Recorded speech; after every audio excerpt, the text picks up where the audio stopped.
जैसा कि आप सभी स्टूडेंट को पता होगा कि आपका न्यू एनसीईआरटी बुक का पीडीएफ अब आ चुका है।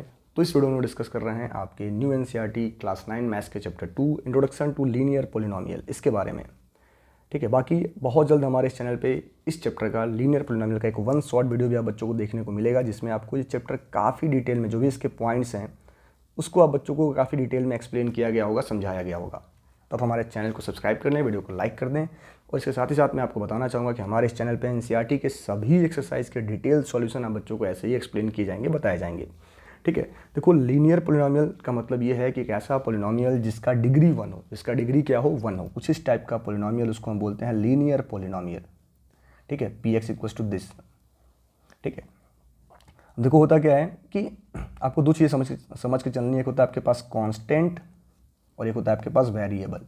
कांस्टेंट मतलब जिनकी वैल्यू फिक्स्ड है उनको हम बोलते हैं कांस्टेंट, और वेरिएबल मतलब क्या होता है कि जिनकी वैल्यू चेंज होती रहती है उनको हम बोलते हैं वेरिएबल। जैसे आप यहाँ देखोगे, आपके पास ये एग्जांपल है कि 4x + 5y + 3, ये हमारे पास एक अलजेब्रिक एक्सप्रेशन है।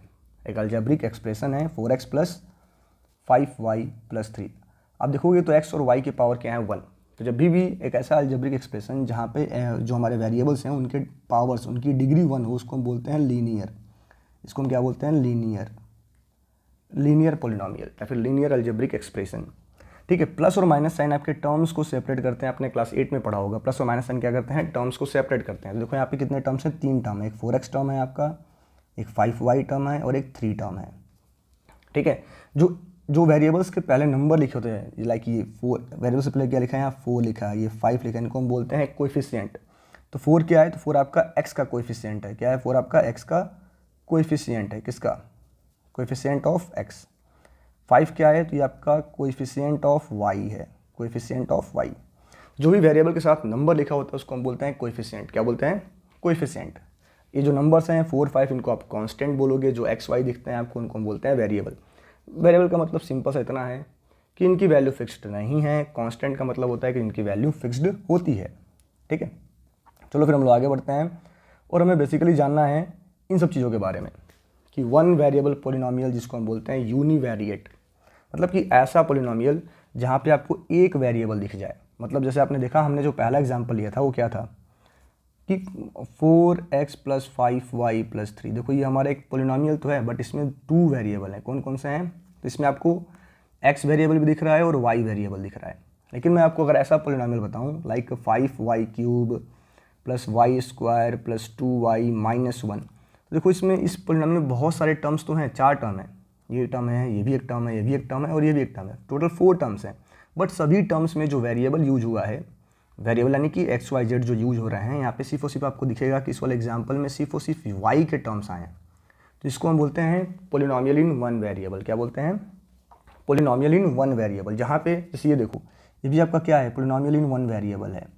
ठीक है, पॉलिनोमियल इन क्या है, पॉलिनोमियल इन वन वेरिएबल। क्यों वन वेरिएबल है, तो जो भी यहाँ पे यूज हो रहे हैं सबके सब किसके टर्म्स हैं, तो एक्स के टर्म्स हैं। किसके टर्म्स हैं, एक्स के टर्म्स हैं। तो ये आपका पॉलिनोमियल इन वन वेरिएबल है। ये भी आपका देखोगे तो पॉलिनोमियल इन वन वेरिएबल है। ठीक है, ये भी आपका पॉलिनोमियल इन वन वेरिएबल है। ठीक है, यहाँ पे वेरिएबल आपके x हैं, यहाँ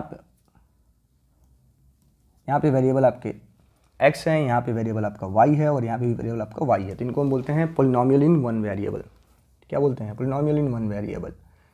ठीक है, अगली बार हम आगे बढ़ते हैं हम लोग, वहाँ पे देखो आपको दिखेगा यहाँ पे कि अब जो वन वेरिएबल के पॉलिनोमियल होते हैं उनका एक और नाम है यूनिवेरिएट। देखो आपने ये जो नाम है बहुत ही कम सुनने को मिलता है। इसको हम बोलते हैं ऐसा पॉलिनोमियल जिसमें सिंगल वेरिएबल हो, उसको आप बोलते हो यूनिवेरिएट। क्या बोलते हो आप, यूनिवेरिएट। आपको याद रखना है, क्या बोलते हैं, यूनिवेरिएट। और सिंपली हम उसको बोल सकते हैं पॉलिनोमियल।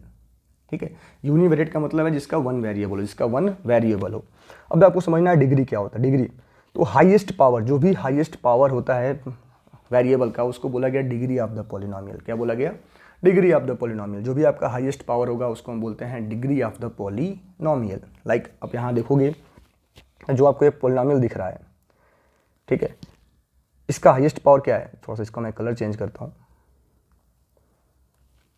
ये आपको जो पॉलिनोमियल दिख रहा है इसका हाईएस्ट पावर क्या है, तो आप देखोगे इसका हाईएस्ट पावर y का 3 है, तो इसका डिग्री क्या हो जाएगा, तो इसका डिग्री देखो आपको 3 बताया जा रहा है। तो जो डिग्री 3 का पॉलिनोमियल है, जिसका डिग्री 3 होगा, उसको हम बोलते हैं क्यूबिक पॉलिनोमियल। क्या बोलते हैं हम लोग उसको, तो इसको बोला गया क्यूबिक पोलिनोमियल। ये सब चीज़ें आप हाईलाइट करके लिखते जाओ। जिसका डिग्री 2 होगा उसको हम बोलते हैं क्वाड्रेटिक पोलिनोमियल। पहले तो आप डिग्री समझ लो कि हाईएस्ट पावर, वेरिएबल का हाईएस्ट पावर उसको बोला गया डिग्री। जैसे यहाँ पे हाईएस्ट पावर आपको 2 दिख रहा है तो इसका डिग्री 2 है, इसका डिग्री क्या है 2 है। तो डिग्री 2 के पोलिनोमियल को हम बोलते हैं क्वाड्रेटिक। डिग्री 1 के पोलिनोमियल को हम बोलते हैं लीनियर पोलिनोमियल। क्या बोलते हैं? Linear polynomial. और एक बहुत ही इंपॉर्टेंट टर्म है कांस्टेंट पोलिनोमियल। क्या होता है आपका? Constant polynomial. कांस्टेंट का मतलब क्या है कि जो भी आपके नंबर है, मानो आपके पास दिया गया, हमें एक नंबर दिया गया 8 एक हमारा क्या है? तो एक कांस्टेंट है। कोई भी नंबर मैथमेटिक, कोई भी नंबर मान लो आपका 1/2 है, 1/2 भी क्या है? एक कांस्टेंट है। तो इस टाइप के नंबर्स को हम बोलते हैं कांस्टेंट पोलिनोमियल। क्या बोलते हैं? Constant polynomial. और इनका डिग्री होता है 0। इनका डिग्री क्या होता है? कांस्टेंट। आपको याद रखना है, बच्चे अक्सर गलतियां करते हैं कि कांस्टेंट पोलिनोमियल का डिग्री होता है 0। क्या होता है? डिग्री 0। कि कांस्टेंट पोलिनोमियल अगर आपको दिया गया तो उसका डिग्री होगा 0। ठीक है। अब इस 0 क्यों हो रहा है? क्योंकि देखो हम लिख सकते हैं ना कि 8 इंटू में x का पावर 0, और हमने पढ़ा है कि डिग्री क्या होता है कि हाईएस्ट पावर ऑफ x को बोला गया डिग्री।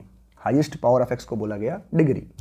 ठीक है। तो अब 8 इंटू में x का पावर 0, x का पावर क्या है? 0 है, तो इसका डिग्री क्या होगा? 0 होगा। तो degree of constant polynomial is 0। आपको याद रखना है। चलो हम लोग पहले एक्सरसाइज को सॉल्व करते हैं, इसको खत्म करते हैं। बोला है find the degree of the polynomial. तो अब देखो इसका हाईएस्ट डिग्री क्या है? x का हाईएस्ट पावर क्या है? 2, तो डिग्री क्या होगा? 2।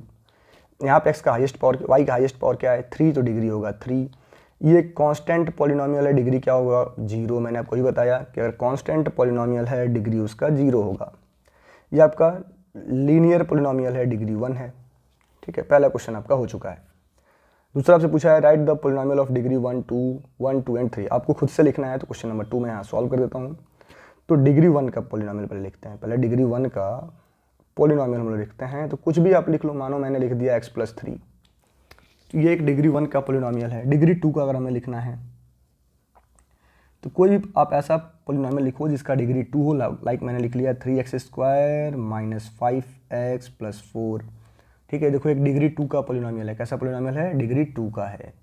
फिर आपको लिखना है डिग्री 3 का पोलिनोमियल। ठीक है, तो आप लिख लो, मानो मैंने लिख लिया 3x³। चलो यहाँ पे y लिख लेते हैं, 3y³ - 5y² + 3y + 2। तो ये आपका एक क्यूबिक पोलिनोमियल है जिसका डिग्री 3 है। ये हमारा एक क्यूबिक पोलिनोमियल है जिसका डिग्री 3 है। ठीक है, तो मेरे ख्याल से आप लोग क्वेश्चन 2 को भी समझ गए होंगे। चलो हम लोग सॉल्व करते हैं क्वेश्चन नंबर 3। बोला गया कि what are the coefficient of x² and y³। तो मैंने आपको ही बताया कोफिशिएंट का मतलब ये होता है कि x², देखो यहाँ पे x² है, तो इसके साथ में कौन सा कांस्टेंट लिखा गया, इसी को हम बोलते हैं कोएफिशिएंट। क्या बोलते हैं? कोएफिशिएंट। तो x² का कोएफिशिएंट क्या हो गया? तो 6 हो गया। ठीक है, आप ऐसे लिख सकते हो कोएफिशिएंट ऑफ x², क्या लिख सकते हो कि coefficient of x² is 6, sorry. ठीक है, 6 है। अब देखो x³ है यहाँ पे, तो x³ यहाँ पे लिखा हुआ है, उसका कोएफिशिएंट इसके पहले क्या दिख रहा है आपको? कांस्टेंट दिख रहा है। देखो साइन भी देखना है, यहाँ पे प्लस था तो मैंने +6 लिखा है। यहाँ पे देखो आपको दिख रहा होगा माइनस, तो हम क्या लिखेंगे? -3। तो कोएफिशिएंट ऑफ x³ आपका हो जाएगा इज -3। तो मेरे ख्याल से आप लोग इसको समझ रहे होंगे। देखो बाकी अगर आपके पास ओल्ड NCERT है और बेटर प्रैक्टिस आपको करना है तो 100% आपको कोई साइड बुक फॉलो करनी चाहिए, चाहे आप RS अग्रवाल कर लें, चाहे RD शर्मा कर लें। ठीक है, अगला आपके पास है कि what is the coefficient of z in the polynomial this.